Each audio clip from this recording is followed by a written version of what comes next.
or having implants and being in a sauna, what does that do? What do you recommend and what do you not recommend? Well, we had a client that most people will recognize, Lauren Bostick. She's a client of mine. And she was having extreme problems with using her barrel sauna, which got up to over 200 degrees Fahrenheit. She described it as she felt like she was just melting her implants. We used that expression on her podcast, and I got a lot of grief over that. So the proper way to think about it is the chemicals inside the shell of the device can be leached out into the tissues. And then you can see them in a toxicity test like we were discussing. So she had the worst tox test I'd ever seen on a human that I've taken care of, with heavy metals coming out. And then we did our explant and repeated our tox test, and all those were gone, meaning they weren't in there anymore. And so she didn't do some rigorous type of detox with us. In fact, she went to Lake Como for the summer in Italy and hung out. So it wasn't some other system she used.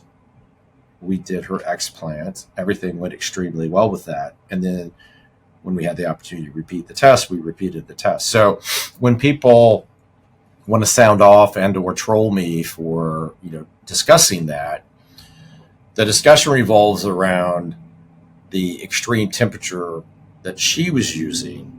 And then it's like, well, you can't melt an implant, Dr. Whitfield. And I'm like, yes, I get it. But the actual process that's going on is leaching chemicals or components of the shell into her system or any patient's system. Now, when it comes to infrared sauna, the max temp is, 170 on a lot of those Fahrenheit, but then the depth of penetration is supposed to be deeper, and that's supposed to be the whole thing, right? So you can bet your ass nobody has the answer to this question, and I probably have more of them than most people.